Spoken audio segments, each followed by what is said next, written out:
कृष्ण हरे श्री ज्ञानदेव तुकाराम पंढरीनाथ भगवान की माऊली ज्ञानेश्वर महाराज की जय। जगद्गुरु संत तुकाराम महाराज की, सद्गुरुनाथ महाराज की जय।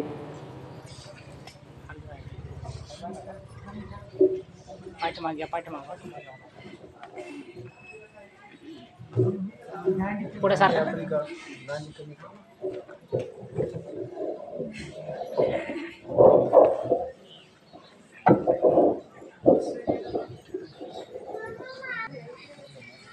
गुरुचरणी ठेविता भाव, आपोआप भेटेल देव.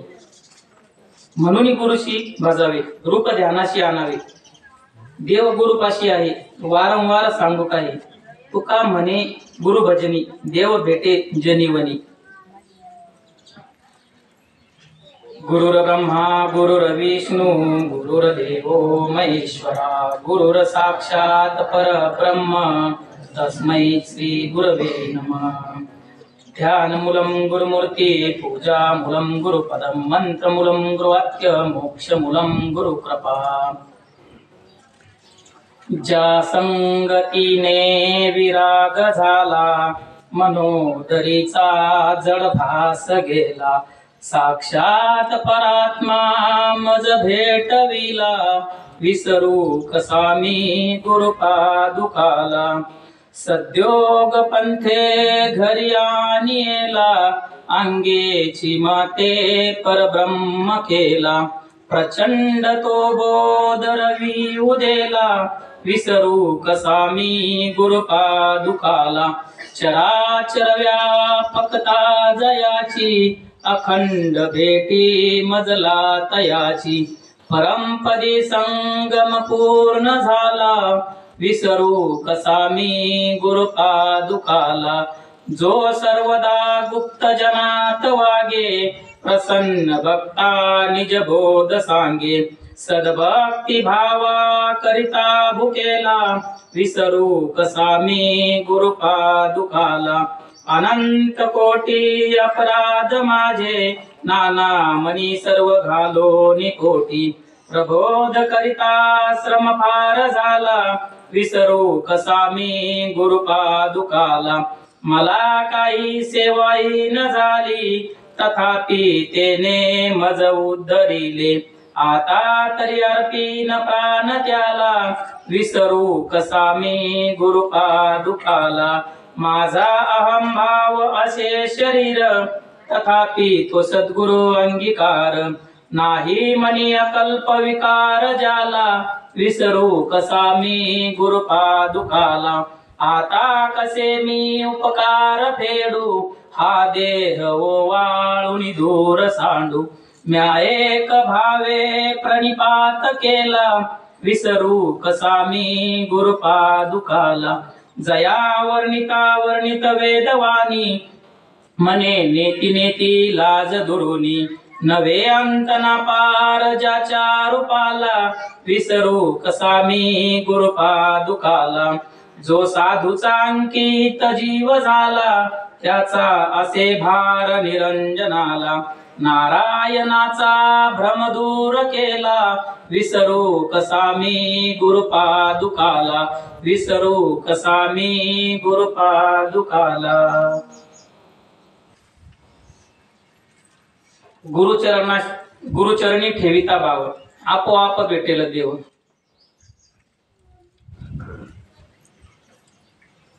गुरुचरणाशी जर भाव ठेवला, तर आपोआप देव भेटतो. महाराज तुम्ही म्हणशाल कस काय भेटतोय, नुसता भाव ठेवलेली. मातंग ऋषीने शबरी मातेला सांगितलं होतं, प्रभू रामचंद्र येतील म्हणले. ते उद्या येतील का परवा येतील नेहमी सांगितलं. आपण जर अनुग्रह जर घेतला ना महाराज, असं वाटतंय ही बाकी जे होते ते आम्हाला काय होत नाही काय, आज होईल का. विश्वास पाहिजे ना महाराज. एक नाही, दोन नाही, तीन नाही, 80 वर्ष. इतक्या दिवस आपण किती दिवस टिकू शकतो महाराज? 80,000. वाचलेलं नाही मी त्याच्यामुळे. 80,000 वर्ष महाराज दररोज तोच नित्य नियम. उठायचं, जंगलातून फुलं तोडून आणायची, पूर्ण रस्त्यावरती ठेवायची, आणि ते त्याच्यावरती कोणी पाय ठेवू नये म्हणून. आणि नित्य नेम होता त्या साधूंचा, पण ते बी काय त्यांचं चुकीचं नव्हतं. त्यांना स्नानासाठी त्याच मार्गाने जावं लागायचं. पण दररोज इतकं पार जीवाची आकांत करून त्या विनवायच्या, नका याच्यावर पाय नका ठेवू, माझे प्रभू राम येणार आहेत. ते काय उपासाने म्हणायचे. आता दररोज पाहतो हिचं तेच चाललंय. दररोज फुलं टाकते, दररोज म्हणते राम कधी भेटणार म्हटले.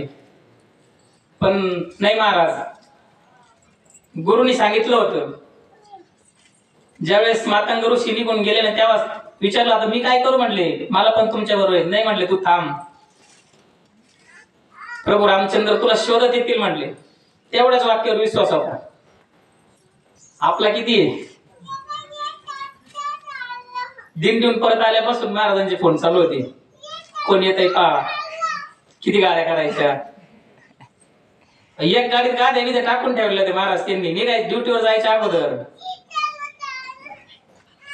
पण ज्यांना कळकळ तेच आलेत ना, बाकीच्यांना फोन येतो येतो येतो येतो, शेवटी आम्ही निघून आलो, ते तिथंच थांबले. इतकी श्रद्धा पाहिजे महाराज. एवढे दिवस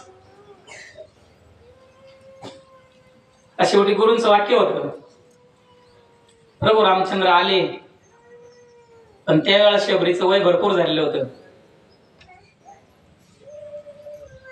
पण इतक्या दिवस कशावर जगली महाराज ती, गुरुच्या दिलेल्या शब्दावर. आणि मग प्रभू रामचंद्र आल्याच्या नंतर काय स्थिती झाली महाराजांची. आपल्या चरणाश्रूंनी प्रभू रामाचे चरण धुतले, आपोआप भेटे देव. कुठं जावं लागलं महाराज. आणि हरिपाठात ते सांगितलं, न जावं येव नंतर सुख येतो घरा, ठाईचे बैसुनी करा एकची तावड्यानं टाळवावे. आपण दररोज वाचतो, पण आता आपल्याला काय माहिती.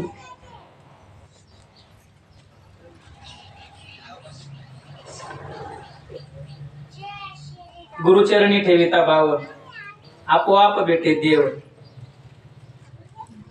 म्हणून गुरुशी बाजावे, रूप ध्यानाशी आणावे. कशासाठी बाजावं आणि कशासाठी रूप ध्यानाशी आणावं. काय महाराज, आपण नको तिकडच खूप हे करतो. हे जे करायचं ते बाजूला राहून जातं. माझं मग सांगतो बरं का, तुमच्या सगळ्यांचं व्यवस्थित चाललंय, माझं काही सुरळीत नाही. तर भाऊनी सांगितलंय म्हणून दर्शन घेण्याच्या वेळेस म्हटले 5 मिनिटं तरी बोलावं आता काहीतरी. काय म्हणावं आता, त्यांच्या सांगण्यावरून बसले. तसं मला काही प्रवचन येत नाही, कीर्तन येत नाही, काहीच नाही.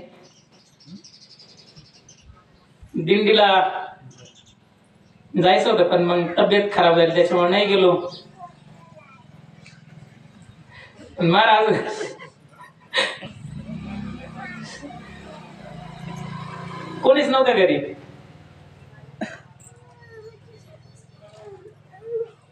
सगळ्यात जास्त धन्यवाद या महाराजांचे द्यायला पाहिजे.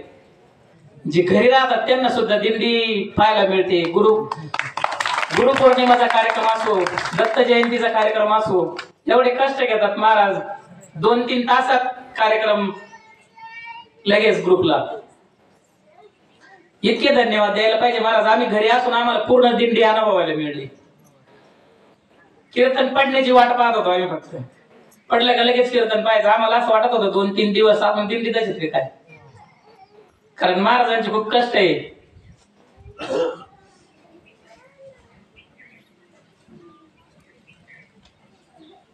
प्रत्येक कीर्तन झालं का लगेच टाकायचं, सगळे कार्यक्रम टाकायचे. जे घरी बसलेले ज्यांची कळकळ आहे त्यांच्यासाठी खूप किती सुविधा आहे महाराज, तरी आपण काहीच करत नाही. याची खंत आहे, दुसरं काही नाही.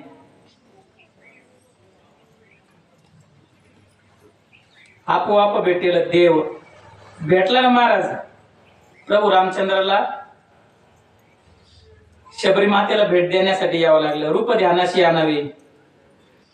गुरुशी म्हणून गुरुशी भाजावे, रूप ध्यानाशी आणावे, देवा आहे गुरुपाशी. वारंवार सांगू काय महाराज आपण पाहतोय काय,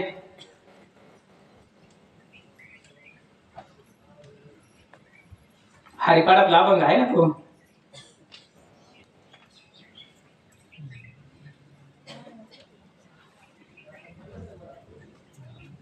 गुरुच देव आहेत महाराज.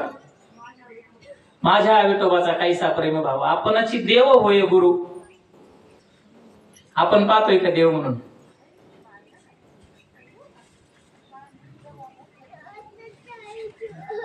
देवच गुरु आहेत महाराज. कुठं जायची गरज नाही, चालते बोलते ब्रह्म, उघडे परब्रह्म सद्गुरूची मूर्ती, पुरविती आर्त शिष्याची.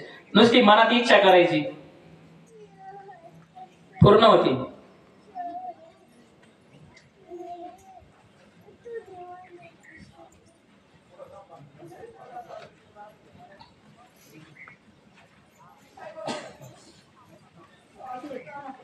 इच्छा चांगली पाहिजे, फक्त